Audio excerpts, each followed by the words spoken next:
بسم اللہ الرحمن الرحیم۔ سب سے پہلے پادریوں اور چرچ سمیت ہر اس شے کو ختم کیا گیا جس میں مذہب کا ذرا سا بھی شائبہ تھا، اور یوں فرانس باقاعدہ و باضابطہ آئینی طور پر ملحد ریاست بن گیا۔ عیسائی کیلنڈر بدل کر نیا فرانسیسی کیلنڈر لایا گیا۔ حب الوطنی کے نام پر حکومت مخالف لوگوں کو پابند سلاسل کیا گیا، اور یوں ایک وقت آیا جب جیلوں میں قیدی رکھنے کی گنجائش ہی نہ بچی۔ پڑوس کے تمام ممالک سے حالات کشیدہ ہو چکے تھے۔ پڑوسیوں کو لگتا تھا کہ یہ انارکی ان کی بادشاہت کے لیے بھی خطرہ ہو سکتی ہے، لہٰذا فرانس ہر وقت حالت جنگ میں رہتا تھا۔ اس دوران صحافی کا قلم حکومت مخالفین اور بادشاہ کے ساتھیوں کے خلاف زہر اگلتا رہا۔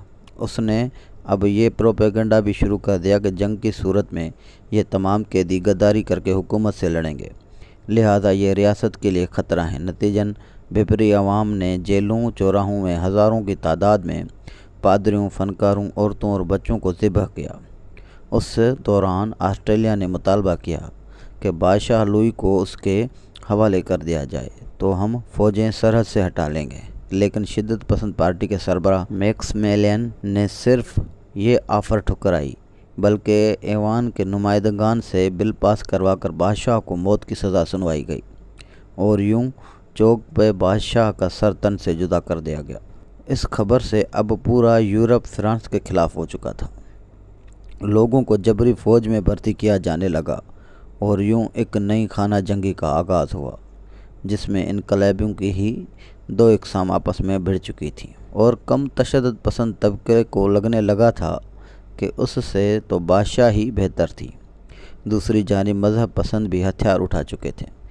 تیسری جانب ان جنگوں میں چھوٹے قد کے ایک فوجی افسر کی بہادری کا چرچا ہر سو پھیلنے لگا تھا، جس کا نام نیپولین بوناپارٹ تھا۔ پیرس کی صورتحال یہ تھی کہ معتدل مزاج ایوان نمائندگان نے جب جین پال کی نفرت آمیز رسالے پر اس کی باز پرس کی تو میکسمیلین نے سیاسی کارکنوں کو مسلح کر کے اسمبلی کا گھیراؤ کروایا، اور بچے کچے معتدل مزاجوں کو اسمبلی سے نکال باہر کیا۔ اب فرانس جنونیوں کے ہاتھ میں تھا، جنہیں مذہب سے نفرت تھی۔ سیاسی مخالفت تو دور، سیاسی مخالفت کے شبے پر بھی گردن اڑائی جاتی تھی۔ اس دوران ایک خاتون نے نفرت آمیز تقریروں پر جے پال کو قتل کر دیا۔ نتیجن عورت کی تو گردن اڑا دی گئی، لیکن جے پال کا مجسمہ بنا کر سابقہ چرچوں میں ویسی ٹانگا گیا جیسے حضرت عیسیٰ علیہ السلام کا شبیہ ٹانگی جاتی ہے۔ جین پال مرنے کے بعد مزید خوفناک ہو چکا تھا۔ یہاں سے خوف کی سیاست کا نیا باب شروع ہوا۔ ایوان نمائندگان ڈی سیٹ اپ بن کر رہ گیا۔ 12 رکنی شورا بنائی گئی، اور ایک طرح کی ڈکٹیٹرشپ نافذ کر دی گئی۔ جاسوس ہر گلی کوچے میں پھرنے لگے۔ کہیں کھانا کھاتے ازرہ مزاج بھی حکومت کے خلاف کوئی بھی بات کرتا تو اس پر بھی سرتن سے جدا ہونے لگا۔ ویسے یہی وہ انقلاب تھا جس میں گلیٹین ایجاد کی گئی۔ یہ دراصل لکڑی کے 2 پلر ہوتے تھے، جس کے سرے پر رسی کے ساتھ ایک تیز دھار بلیڈ بندھا ہوتا تھا۔ نیچے سانچے میں بندے کا سر گردن تک پھنسا کر بلیڈ چھوڑا جاتا، اور یوں ایک لمحے میں سر تن سے جدا ہو جاتا۔ اندازاً اس ڈکٹیٹرشپ کے تھوڑے ہی عرصے میں معمولی جرائم کے محض الزامات پر لگ بھگ 40,000 شہریوں کو سر تن سے جدا کیے گئے، اور اب تشدد عوامی حلقے بھی خوف میں تھے، اور ایک دن ملکہ کا سر بھی جدا کر دیا گیا۔ میکسمیلین کے ساتھ مل کر جیکوبین کلب نامی سیاسی جماعت کی بنیاد رکھنے والے جارج ڈانٹن، جو سرحد پہ جنگوں میں مصروف تھا، اپنی پیرس واپسی پہ پرانے دوست میکسمیلین سے ملا اور مشورہ دیا کہ اب خوف کی سیاست ختم ہونی چاہیے۔ میکسمیلین نے اس کی بات کو سکون سے سنی، اور پھر اپنے قریبی دوست کو غدار کا لقب دیتے ہوئے اس کی بھی گردن اتار دی۔ میکسمیلین اب ڈکٹیٹرشپ سے خدائی کی جانب چل پڑا تھا۔ اسمبلی میں تشدد پسند ٹولے کا غلبہ تھا۔ پھر ایک دن میکسمیلین نے اپنے تشدد پسند رفقا سے کہا کہ میرے پاس ایسے لوگوں کی نام موجود ہیں جو بظاہر دوست در حقیقت مخالف ہیں، لیکن اس کا نتیجہ یہ نکلا کہ تشدد پسند دوستوں نے مل کر میکسیملین کو ہی غدار اور سزائے موت کا حقدار قرار دیا، اور 2 دن بعد میکسیملین کا سر بھی تن سے جدا کر دیا گیا۔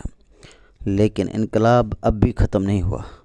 اب یہ ہوا کہ تشدد طبقہ بکھرنے لگا، اور جو پسا ہوا معتدل مزاج یا مذہب پسند طبقہ تھا وہ مل کر تشدد پسند طبقے کو مارنے لگے۔ یعنی جو تشدد پسند تھے اب مظلوم بن گئے، اور جو مظلوم تھے اب ظالم ہو گئے، اور یہ مار دھاڑ اگلے 5 سال چلی۔ سڑکوں پہ جنگیں چلنے لگیں، لوگ بادشاہ مانگتے تھے، بادشاہ تو نہ آیا پر سرحد سے نیپولین بوناپارٹ اٹھ کر آیا۔ یوں بادشاہت کے خاتمے کے لیے شروع ہونے والا انقلاب ڈکٹیٹرشپ کی پیدائش پہ اختتام پذیر ہوا۔ اس کے بعد 1 اشارہ سے زیادہ نیپولین کی خوفناک جنگیں رہیں، اور پھر نیپولین کی شکست اور دوران قید موت کے بعد پھر سے فرانس میں بادشاہت آ گئی۔ جی میں نے تو یہ سیکھا کہ جب غریب لوگوں کو لگے کہ ٹیکس اس سے نچوڑا جا رہا ہے اور سرمایہ دار کی خوشحالی بڑھتی جا رہی ہے تو اسے حکمران ذمہ دار لگتا ہے۔ اسے لگتا ہے کہ حکمران اشرافیہ کا سگا اور ہمارا دشمن ہے۔ یہ سیکھا کہ جب خوف بڑھتا ہے تو غصہ پیدا ہوتا ہے، اور پھر یہ غصہ انارکی پھیلاتا ہے۔ یہ سیکھا کہ جب ریاستی قانون کا حصہ رہنے والی جماعتوں کو سینسرشپ کی نظر کر دیا جائے تو حکومت مخالف نہ کہ ریاست مخالف عوام کو زبان بندی کا احساس ہوتا ہے، اور پھر وہ اپنا غصہ ریاست کے خلاف نکالنے لگتے ہیں۔ یہ سیکھا کہ جب مخالفین پہ حب الوطنی اور غداری مسلم ممالک میں کفر کا اضافہ کر لیجئے کہ فتویٰ سیاسی طور پر لگانے شروع کر دیے جائیں تو اس سے اٹھتی نفرت کی آگ ایک دن آپ کے اپنے گھر تک ضرور پہنچے گی۔ میکسیملین کا انجام اس کی واضح مثال ہے۔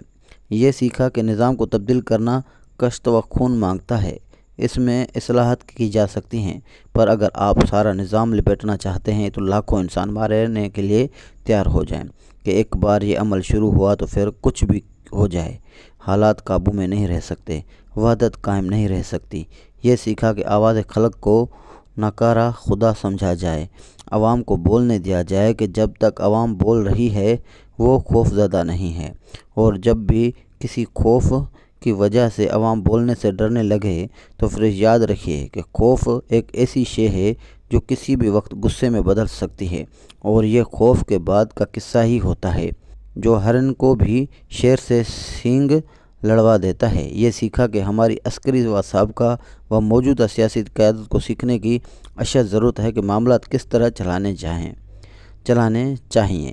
ہماری مذہبی و سیاسی قیادت کو سیکھنے کی ضرورت ہے کہ وہ اپنی سیاسی حکمت عملی کو سیاسی ہی بنا کر پیش کریں، نہ کہ اسے مذہب کا نام دیں۔ تو جناب یہ سب کچھ میں نے سیکھا ہے، آپ اس سے اتفاق کر سکتے ہیں اور اختلاف بھی۔ آپ ان سب واقعات میں عرب انقلاب اور مصر کے مورسی شام کے ساحل پر ننھا بے جان لاشا بھی دیکھ سکتے ہیں۔ آپ کو اس میں جلتا ہوا لیبیا، عراق اور گولیاں کھاتے ہوئے سوڈانی بھی نظر آ سکتے ہیں۔ آپ کو اس میں متشدد ہونے بھارت کا مستقبل بھی دکھائی دے گا۔ بغور دیکھیے تو اس سب میں آپ کو آپ بھی نظر آئیں گے، میں بھی نظر آؤں گا۔